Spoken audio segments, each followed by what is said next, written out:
Olá galera, professor Erickson novamente. Essa é a aula 2 do curso de Gestão de Riscos em Obras Especiais de Engenharia, módulo básico ainda, falando sobre gerenciamento de projetos, tá? Ainda a parte introdutória desse curso, né? Nós vamos ter aí uma longa vivência aí até o final do curso.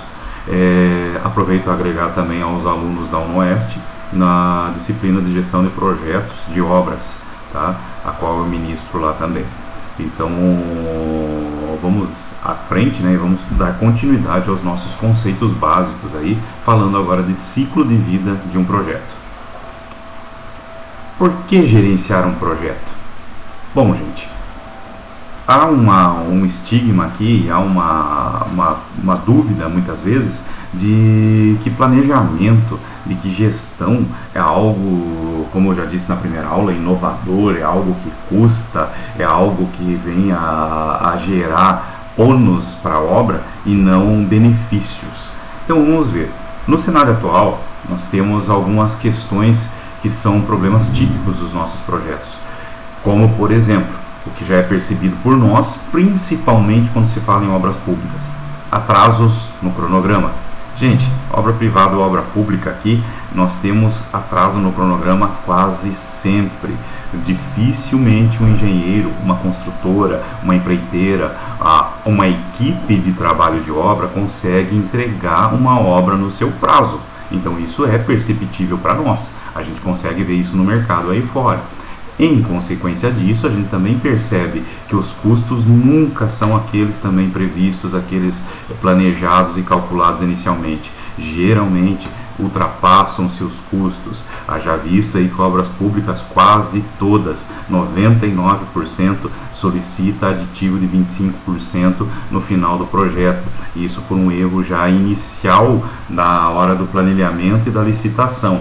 E a pessoa a construtora já está entrando numa obra pensando nos seus 25%. Então o custo está sempre acima. E isso não é diferente nas obras privadas também não.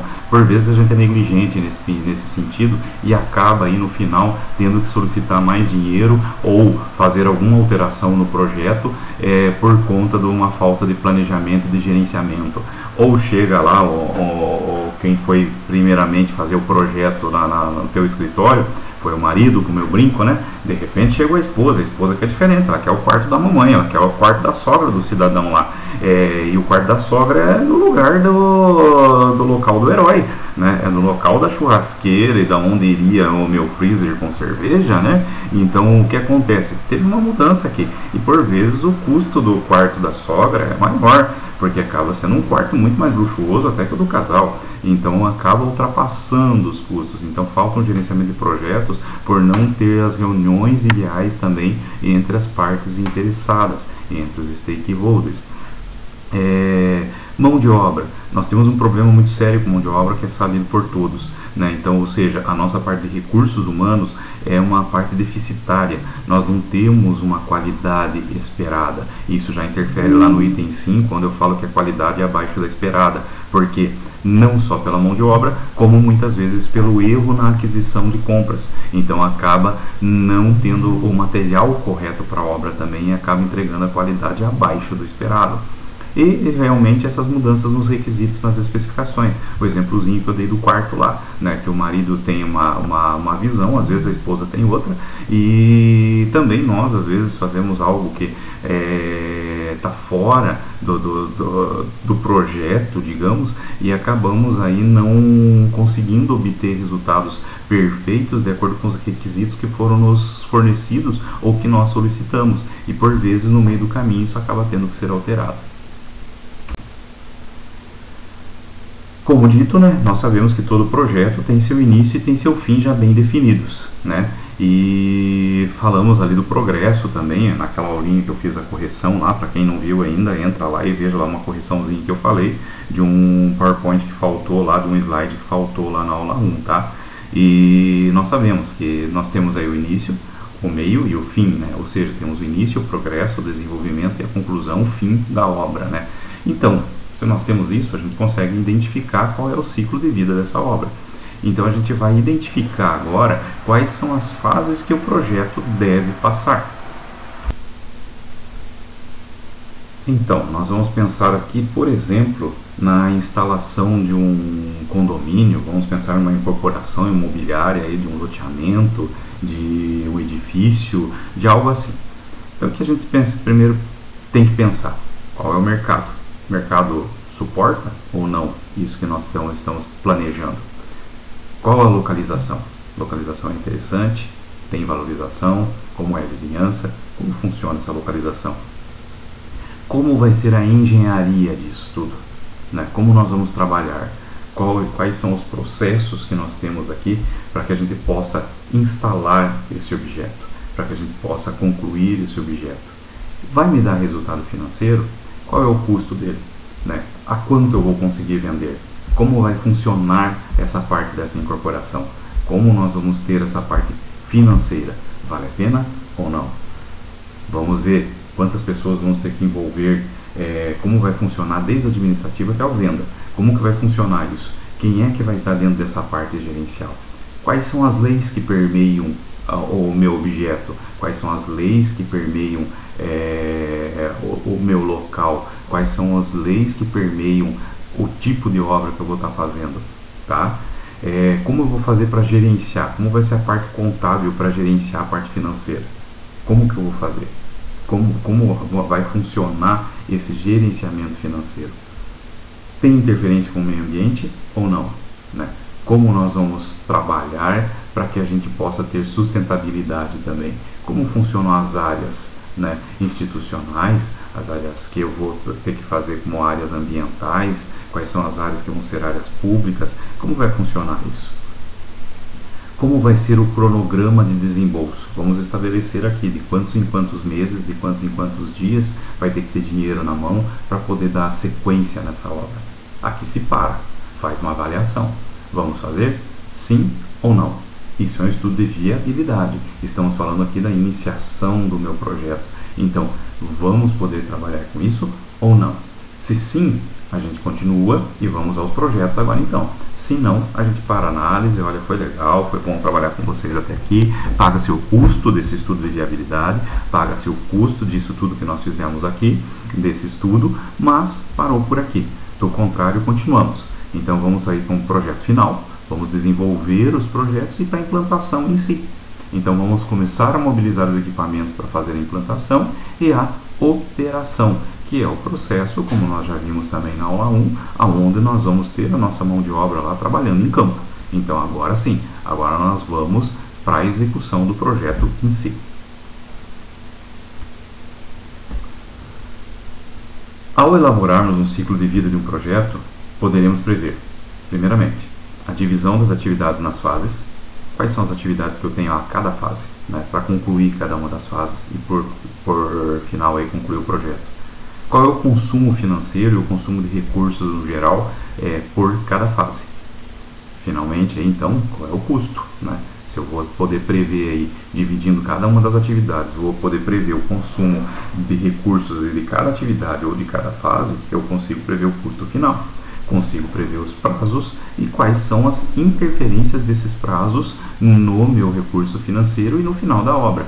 E fiz um estudo de viabilidade. Vale a pena fazer ou não? Então a gente pega aí esse projeto, esse ciclo de vida, esse Project Life Cycle, a gente pega ele e divide em menores pedaços, né? Ou seja, vamos dividir nas nossas atividades, né? Vamos ver quais são as necessidades e requisitos, vamos aí numa próxima fase desenhar essa viabilidade, né? Mapear isso e analisar se vale a pena ou não, né? Vamos codificar e vamos testar para que a gente possa implementar e chegar no final. Tá? Então a gente possa certificar que a coisa vai dar certo, vamos qualificar, vamos dizer sim, agora isso pode funcionar. Então estudei, trabalhei, executei, entreguei. Tá? Então nós temos aqui definido o ciclo de vida de um projeto. Pensando aqui na viabilidade, que pode ser chamada de iniciação e concepção. Ela é a formulação do anteprojeto e os estudos de viabilidade. Toda aquela partinha que a gente viu ali para cima até a aprovação do projeto. Isso é a nossa viabilidade, é a nossa iniciação. Vamos planejar e desenhar Desenhar aqui vem no conceito de mapear, de dizer da onde vem para onde vai, né? Aquela brincadeirinha de que você não entendeu, eu desenho para você entender, entende? É mais ou menos nesse conceito. Então nós vamos aí para fazer o nosso projeto básico, estabelecer definitivamente os custos e os cronogramas para onde nós vamos, e aqui, importantíssimo, é aqui que a gente vai pensar em quais são os termos e as condições de contrato com o cliente, com a nossa mão de obra, ou toda a parte burocrática, jurídica, administrativa que permeia o nosso projeto em si. Então nós temos que pensar nessas condições. E aqui a gente formaliza tudo. Vamos definitivamente para a execução, o nosso meio de obra, e nós chamamos de construção. Então é a fabricação, a entrega, as obras civis, a instalação e os testes em si. Entregamos e damos início agora ao que o cliente espera aproveitar. Então vamos dar início à entrada do nosso cliente. Então fazemos os testes finais e vamos agora pensar na manutenção e controle final dessa obra, tá? Nós viemos aqui, nós vamos olhar um pouquinho mais para frente, que em todas essas fases nós temos um tipo de manutenção e controle. E quando nós entregamos a obra, nós temos que dar manutenção nisso, nós temos algumas garantias legais. Isso vai ficar para uma última aula aí, mas por enquanto só para vocês entenderem que durante todo o processo nós temos que estar pensando em manutenção e controle de cada uma dessas etapas aqui do ciclo de vida. Porém, no final, nós temos uma manutenção e garantia, na verdade, da obra, tá? Onde a gente vai ter que pensar que existem aí alguns prazos legais aí para se dar garantia da obra. Pensando em parte financeira e em parte de cronograma, é um gráfico aqui para vocês entenderem o seguinte. Quando eu falo na minha fase de iniciação até a tomada de decisão, ou seja, a minha parte de viabilidade técnica, nós podemos dizer aí que nós tomamos até a tomada de decisão 5% do nosso custo e 5% aí do nosso tempo, tá? Então nós temos aí um compromisso principalmente financeiro no estudo de viabilidade em torno de 5%. Porém, ele continua na fase 2 aqui quando eu estou entrando no planejamento. Então eu tenho ainda algumas tomadas de decisões a serem tomadas aqui, né? A serem feitas aqui, tomando 20% do meu custo. Ou seja, na fase de planejamento, 20% após a tomada de decisão está comprometida aqui. E aí vem o mais grave, que é onde eu tenho a execução, o desenvolvimento da minha obra, que é posteriormente ao estudo de viabilidade, posteriormente a todo o planejamento, posteriormente a todas as tomadas de decisões, a todos os contratos, a tudo aquilo que está antes, né? E vou realmente agora para a operação da minha obra. Essa operação, ela me toma 60% do meu total. Então eu tenho que pensar que aqui eu tenho um compromisso muito grande, porém, esse compromisso só é possível ser executado se aqueles 25% anteriores ali tiverem sido corretos.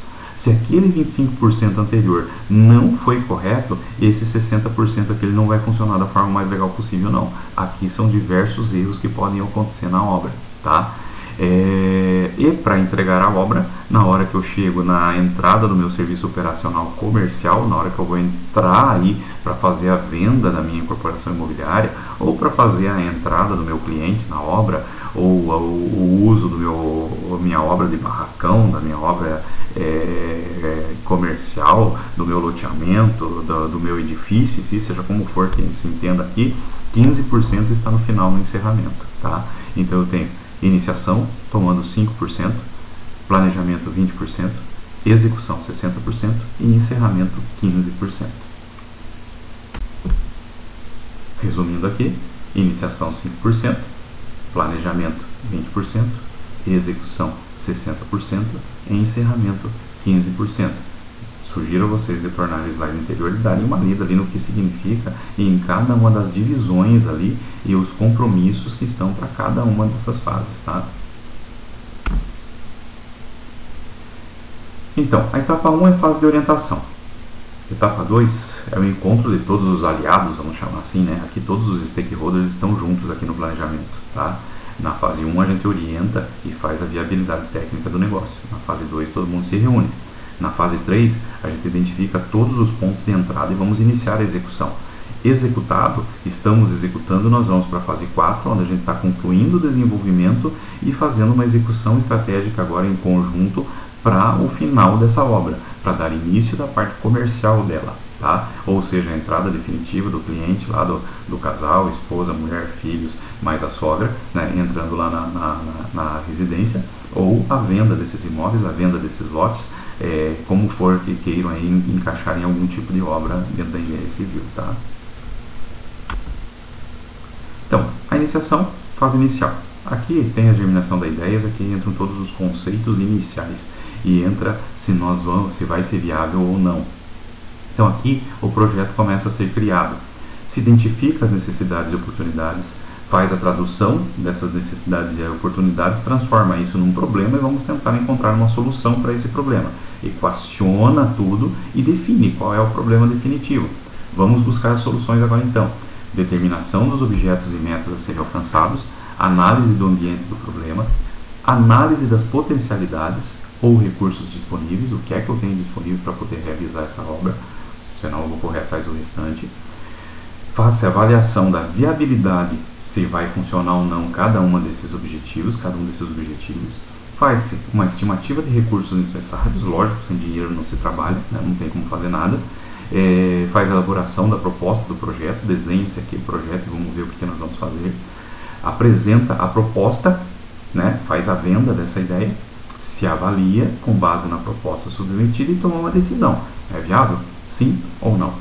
Se sim, parte para frente. Se não, para aqui. Bom negócio, valeu, foi bom trabalhar com vocês, né? Apertos de mãos, troca financeira, porque tudo isso aqui, gente, se cobra para se fazer. Cobra isso aqui para se fazer, essa análise técnica, essa análise de viabilidade. Funcionou, funcionou, não funcionou, né? Para por aqui. Funcionou? Vamos para frente. Então faz o planejamento, deu certo, viabilidade técnica aprovada, nós vamos para frente. Aqui a gente pensa principalmente em estruturar para que eu possa fazer uma perfeita execução posteriormente. Então aqui eu devo pensar em tudo que é preciso fazer antes de ser feito. Não adianta pensar depois, eu tenho que pensar antes. Porém, nós vamos descobrir também que por vezes vai se necessitar aí de algumas adequações, porém, na fase de execução. Porém, nós temos que pensar no máximo possível aqui do perfeito. Então, essa fase de planejamento é a principal fase, gente. É a principal fase responsável pelo sucesso do projeto. É aqui que o projeto se define se ele vai ter sucesso ou não. Se detalha as metas, os objetivos a serem alcançados com base lá naquela proposta que foi aprovada agora, né? A viabilidade técnica está ok. Então aqui a gente vai definir quem vai ser o comandante desse negócio, quem vai ser o gerente de projetos. Vamos detalhar agora as atividades e a estruturação analítica do projeto, uma EAP, Estrutura Analítica de Projeto. Vamos programar as atividades no tempo disponível ou necessário. Vamos criar o nosso escopo de trabalho. Criou-se o escopo, faça uma análise de riscos. Determina-se os resultados e coloca aqui marcos ou milestones. Essas milestones nada mais são do que encontros programados que nós vamos ter, né, com os nossos stakeholders, aí, com as partes interessadas, programadas, como eu disse, né, de tempo em tempo, para a gente definir aí o que foi, como é que tá, fazemos reuniões e avaliações, tá? E tem que ser durante a execução do projeto, para que a gente possa estar avaliando em full time e entender aí como que está funcionando a nossa obra, se está indo ok ou não. Faça a programação e utilização dos recursos humanos e dos materiais, né, que se programam todas as aquisições que são necessárias aí para o bom gerenciamento aí, a execução do projeto.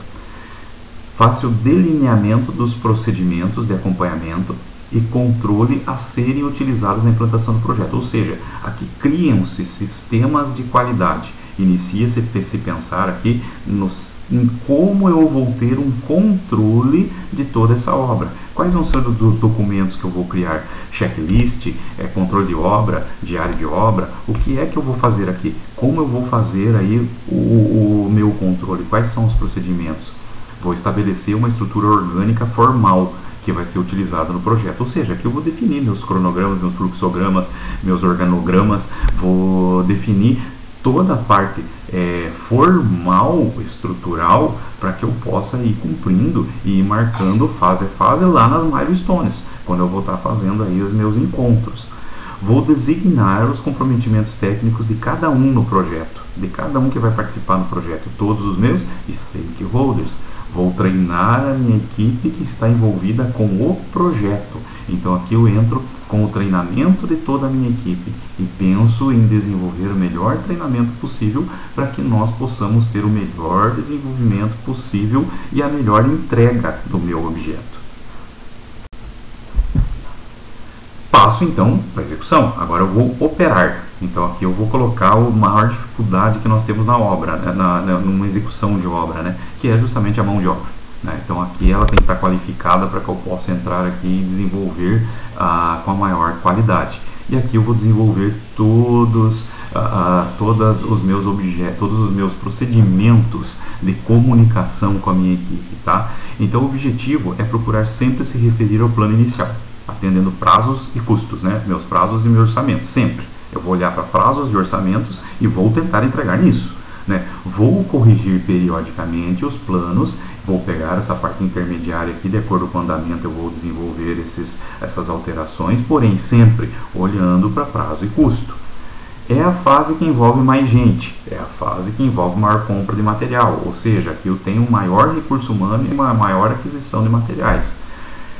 Tenho que ativar a comunicação entre os membros da equipe do projeto, executar as etapas previstas e programadas, utilizar minha mão de obra, meus recursos humanos, adquirir daqui minha aquisição de materiais, sempre que possível dentro daquilo que foi programado, dentro das quantidades e períodos de utilização que estão programados lá atrás, dentro da minha EAP, dentro do meu escopo. Efetuar programações no projeto segundo seu status quo, ou seja, manter como é, não posso alterar, ele tem que ser como é, e adotando os planos e programas iniciais como diretrizes. Eventualmente são mutáveis, mas volto lá em cima, atendendo prazos e orçamentos, tá? Mantendo seu status quo, sua integralidade, mantendo ele como é.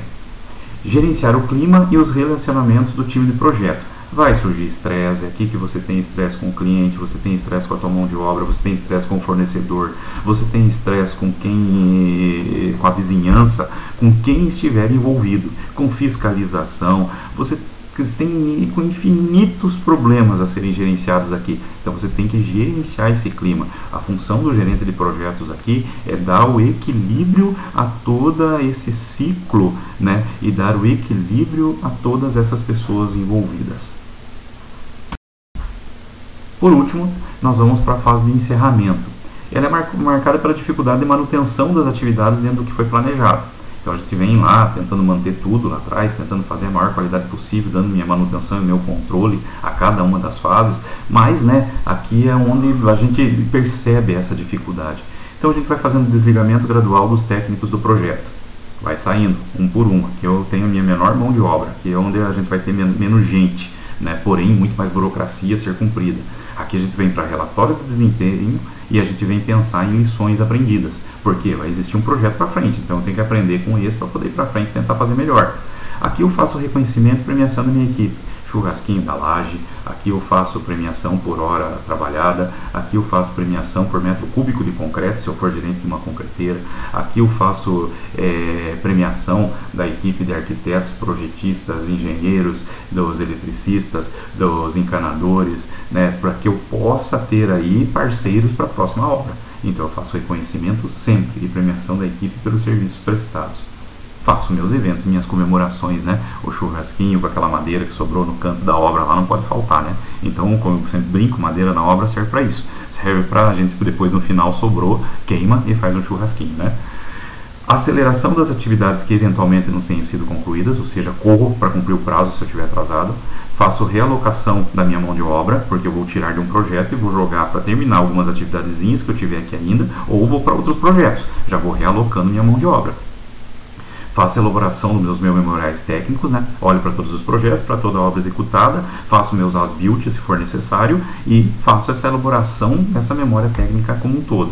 Faço a elaboração dos relatórios e transferência dos relatórios finais, dos resultados finais do projeto. Emissão de avaliações globais sobre o desempenho da equipe do projeto e os resultados alcançados. É muito importante fazer isso aqui, a gente fazer aí um feedback com a equipe e tentar entender aí onde foram as falhas, quais foram os benefícios, dou os parabéns a quem tiver que dar, né? Então a gente tenta olhar aí para a equipe para tentar fazer o melhoramento dela para uma próxima obra. Faço um planejamento e um acompanhamento ex post, faço as documentações do projeto e finalmente faço a entrega dos resultados ao cliente.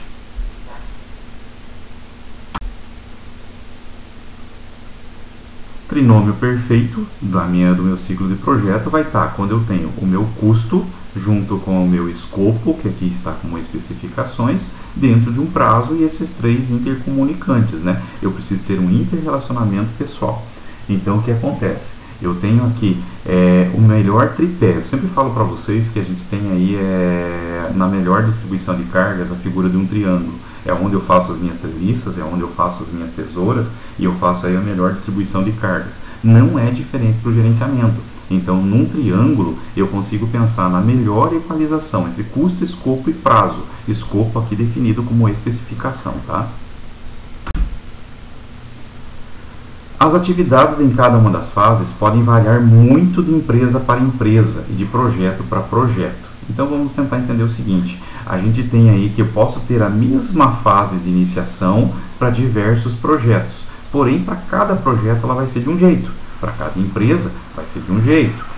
Nós vamos ter uma visão macro de um projeto, por vezes muito igual e parecida, mas no seu desenvolvimento, nas suas especificações, pela entrada dos financiadores, patrocinadores, pela entrada aí de um novo cliente, pela entrada de nova mão de obra, pela entrada aí de novos técnicos, nós vamos ter que avaliar novamente as dimensões do projeto e nós vamos ter que resolver novos problemas, resolver novos conflitos que vão surgir por um projeto novo, apesar do ciclo de vida ser o mesmo sempre: iniciação, planejamento, execução e encerramento.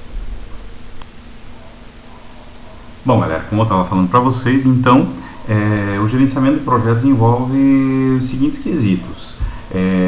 Ele equilibrar a demanda por escopo, tempo, custo e qualidade, ou seja, cumprir dentro daquele triângulo que estamos enxergando aqui embaixo, né, onde eu tenho tempo, custo e escopo, equilibrar tudo isso. Eu tenho que administrar o andamento da minha obra no melhor tempo, no melhor custo, mantendo a qualidade, né, todos eles de forma possível a atender o planejado, atender aquilo que foi previsto desde o início, aquilo que foi estipulado como meta.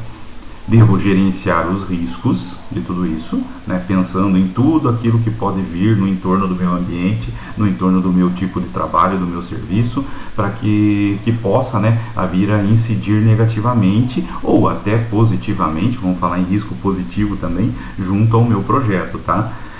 Devo atender as expectativas dos diferentes envolvidos, ou seja, tenho que olhar para todos os meus stakeholders, para todas as pessoas que são minhas partes interessadas e entender o que cada um tem de expectativa referente a esse projeto e devo atender essas expectativas e identificar tudo que se necessita para que esse projeto seja atendido, identificar os requisitos, tá? Pensando em gestão de riscos, eu devo inventariar, devo analisar, avaliar e tratar, ou seja, descobrir quais são os riscos, analisar os riscos, avaliar os impactos deles, tratar os impactos negativos, pensar nos positivos e aproveitar eles para as obras, tá?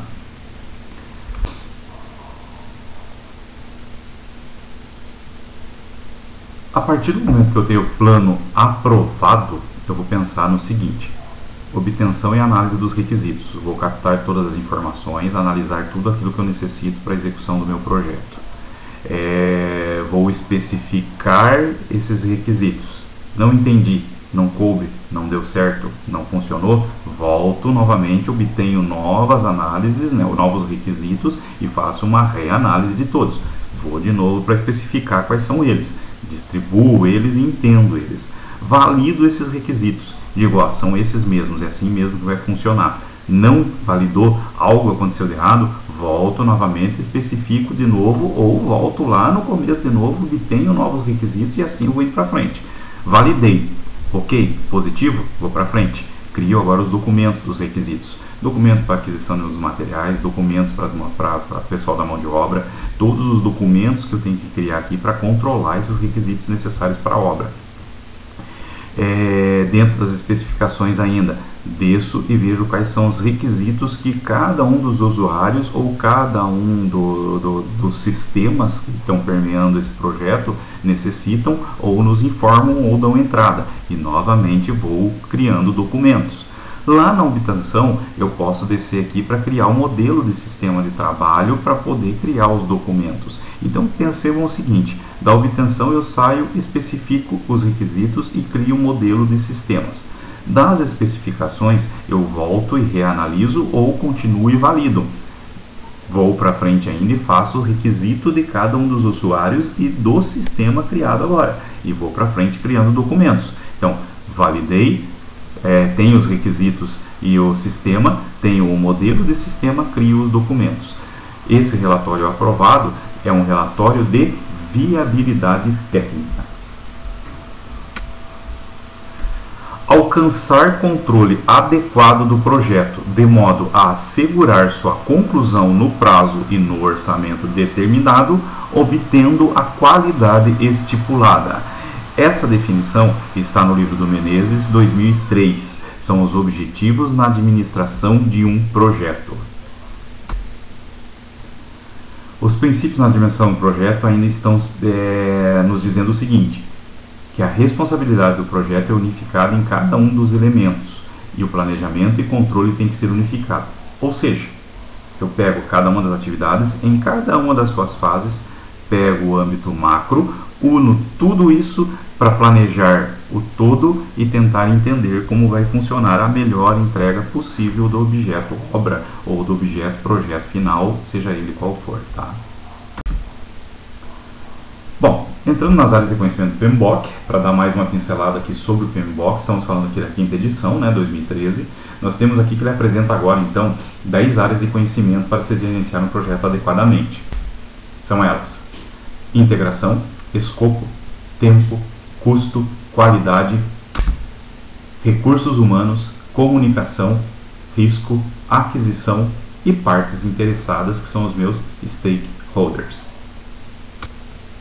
Falando da integração, a integração vem para assegurar que os vários elementos do projeto estão sendo coordenados de maneira apropriada. Falando do escopo, assegurar que o projeto inclui todo o trabalho necessário para o sucesso do projeto e somente este. Tempo, assegurar que o projeto será concluído no prazo estimado. Custo, assegurar que o projeto será concluído dentro do orçamento aprovado. Qualidade, assegurar que o projeto atenderá aos requisitos de qualidade estabelecidos. Entendendo? Integração, integrar todas as áreas, integrar todas as atividades e fases de um projeto, integrar toda a equipe, tudo aquilo que foi planejado. Então, ligar uma coisa na outra. O escopo nada mais é do que a definição parte a parte daquilo que eu vou realizar em cada uma de suas fases, somando todas as atividades, para se obter um sucesso do projeto, e somente o sucesso, somente este projeto, tá? Ele é único, o projeto é único, temporário, tá? Não esquecer disso. Tempo. Nós devemos estudar isto para que eu possa assegurar que o projeto vai ser concluído dentro do cronograma. Então eu tenho que pensar numa definição de tempo e planejar muito bem o tempo. Por consequência, o custo. Assegurar que o meu cliente não vai precisar desembolsar mais, que a minha obra pública vai ser entregue dentro do cronograma previsto, com o custo previsto, sem necessidade de adicionais, né? E que assim na obra privada também eu vou entregar no melhor tempo, no melhor custo e com a melhor qualidade possível, né? Entendendo-se que isso vai ter que atender o início do planejamento, lá o que foi traçado no começo. Continuando, recursos humanos, né? O mais difícil para se controlar aqui, assegurar o uso mais efetivo dos recursos humanos no projeto. Melhor comunicação possível, assegurar a geração, coleta, disseminação, armazenamento e disponibilização das informações do projeto a tempo e de maneira apropriada. ou seja, a melhor comunicação possível, traçada lá no planejamento, no início da execução, naquela interfase lá, naquela intrafase, melhor dizendo, entre o planejamento e a execução. Criam-se todos os sistemas de comunicações entre todos os interessados pelo projeto.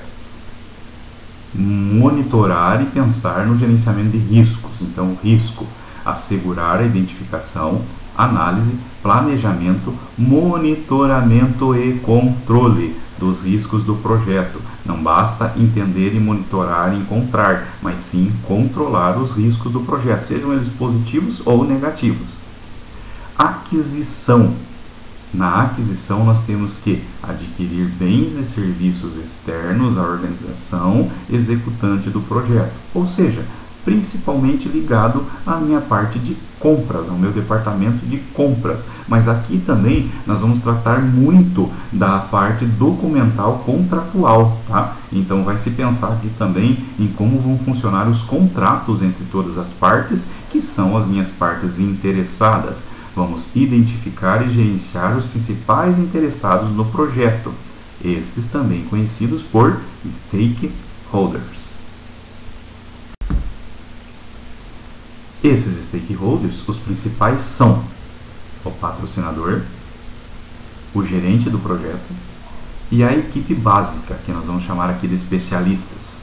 Então nós temos aqui que o patrocinador do projeto está acima do meu gerente de projeto, que está acima da minha equipe de gerenciamento do projeto, que está acima de uma equipe de projeto, e todos eles, mais as equipes que vêm abaixo, né, são chamados de partes interessadas no projeto. E aqui vamos integrar essa elipse que está formando essa ligação aqui e pensar que eu ainda tenho todos os interessados no meio ambiente, na vizinhança, na parte legal da obra, os órgãos públicos em si, né, os fiscalizadores em geral. De alguma forma alguém está participando no projeto. Então eu tenho que pensar em todos lá atrás, lá quando eu penso no projeto e quando eu planejo esse projeto. Então eu tenho que pensar nos meus stakeholders, nos meus interessados no projeto, cada um com sua parcela de contribuição ao melhor sucesso do projeto. Na figura do gerente de projeto, nós temos o seguinte: que não tem como eu ter um gerente de projeto que não tenha criatividade, que não tenha iniciativa, que se o cara não tiver iniciativa, não consegue chegar em nenhum lugar não. Tem que ter determinação em cumprir, ou seja, eu só abandono o projeto depois que eu cumpro, depois que eu chego no final dele, então eu não entrego nada no meio não. Tenho que ter respeito pela minha equipe, então eu tenho que aprender a ter respeito e humildade, como eu sempre falo, em questão de obra aí. Tá, em questão de melhor trabalho como engenheiro até, né? Eu tenho que ter visão, entender o empreendimento como um todo. Não me basta entender o projeto aí como algo qualquer, eu tenho que entender o projeto como um todo. E tenho que saber delegar. Delegar é diferente de mandar, é diferente de entregar algum serviço que eu não sou capaz de realizar, entrego para alguém e fico na expectativa dessa pessoa entregar. Não, delegar eu continuo com monitoramento sobre essa pessoa. Então eu realizo um trabalho através de um subordinado, mas mantendo a minha manutenção e o meu monitoramento junto com a equipe, não simplesmente repassando o serviço, tá? Delegação não é ordem, delegação não é perfil de chefe, é perfil de líder, tá? Liderança, muito importante aqui esse conceito também, que nós veremos um pouco mais para frente, tá? Bom, um gerente, ele é organizado, então organiza uma agenda diária, resolve o problema um a um e entende o princípio de Pareto, né, aqui como sugestão, onde ele me diz o seguinte: 80% de tudo que é valioso e útil estão contidos em 20% das informações. Já vamos ver nos próximos slides aqui. Delegar é a melhor maneira de liberar o tempo para os deveres gerenciais importantes. Aqui que eu falo da delegação. Quando você delega corretamente para quem está realmente capacitado, não é, para realizar aquele trabalho, se eu estou mantendo essa pessoa e monitorando essa pessoa, eu consigo liberar mais tempo para eu poder ter os meus deveres gerenciais, né, que talvez sejam, entre aspas, mais importantes a serem resolvidos. Me libera isso, mas eu não deixo de manter. E vamos entender agora um pouquinho mais para frente essa questão de Pareto, tá? Primeiramente, eu não vou pegar 100% e tentar resolver 100%. A lei de Pareto, ela também tem como nome, assim, também é conhecida como o princípio 80/20, né, 80/20. Ela afirma que, para muitos fenômenos, 80% das consequências advêm, ou seja, surgem, são consequências de 20% das causas. A lei foi sugerida por Joseph Johann, que deu o nome, né, em honra ao economista italiano Vilfredo Pareto. Assim, vamos pensar da seguinte forma: 20% dos vendedores ganham 80% das comissões. Então, vamos pensar lá que eu tenho 20% de vendedores dentro de uma empresa. Esses 20% detêm as 80% das comissões geradas dentro dessa empresa. 20% dos clientes correspondem por 80% dos lucros de qualquer negócio. Ou seja, de 100 clientes que eu tenho, 20 são responsáveis por vezes de 80% do sustento da minha empresa. 20% das celebridades dominam mais de 80%. Ou seja, 100 artistas famosos aí, 20% estão nos melhores filmes. Os outros 80% trabalham de coadjuvante aí, vamos dizer, né? 80% dos livros mais vendidos são de 20% de autores. Eu, como escritor, posso dizer isso, que nós temos aí muitos escritores no Brasil inteiro, onde 80% de todos os livros vendidos, apenas 20% dos autores conseguem atingir realmente esse sucesso. E 80% das descobertas científicas são realizadas por 20% de cientistas. A cada 100 cientistas eu preciso de 20 para fazer 80 descobertas de 100. Entenderam? Então, exemplos de 80/20. 20% dos clientes representam mais de 80% dos lucros da maioria dos negócios, como eu citei aqui do lado. Em geral, 80% dos usuários de computador usam apenas 20% dos recursos disponíveis. Outro dado interessante. Preciso listar minha tarefa e encontrar diversos o que fazer, né? E aquilo que eu devo fazer. Então, eu vou olhar para a lei de Pareto da seguinte forma: eu vou tentar usar 20% do meu esforço para atingir 80% dos resultados. Então, eu vou ter uma lista longa de tarefa, 20% dela 20% dessas tarefas realmente são importantes. Então, eu uso 20% dessas tarefas para realizar 80% do meu melhor resultado, buscando, logicamente, atender 100%. Mas, pela lei, eu sempre vou pegar 20% para realizar 80%. Bom, gente, aqui chegamos ao final da aula 2. Né? Espero que também tenham entendido e tenha sido proveitosa, né? E que vocês aí, qualquer dúvida, né? Aqui estão os meus contatos novamente. Podem me buscar, podem me procurar em qualquer um desses contatos, em qualquer um desses meios, tá? Aqui vocês vão poder também ver todos os meus produtos em páginas do Facebook, nas minhas páginas aqui e tudo mais.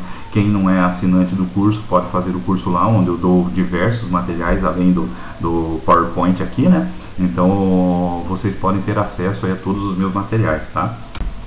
Se inscrevam lá na página, se inscrevam nos outros cursos também. Nós temos ainda os cursos de oratória, os cursos de Project, os cursos de Excel, podem fazê-los. Os meus livros que estão aí estão sendo alterados, tá? Nós vamos ter aí uma novidade em relação às capas e aos conteúdos de cada um, né? E já adianto que eu vou participar de algumas feiras de livro aí e já faço os convites adiantados aí. Mas vou repassar as datas bem certinho, tá? Dentro dos meus contatos lá vocês vão poder fazer o acompanhamento aí da minha vida, do meu ciclo profissional aí, tanto como escritor, como professor, como gerente da página aqui, como gestor de projetos e tudo mais, tá? Então, estou disponível a vocês aí, o que vocês precisarem é só me procurar. Obrigado mais uma vez e até a próxima aula.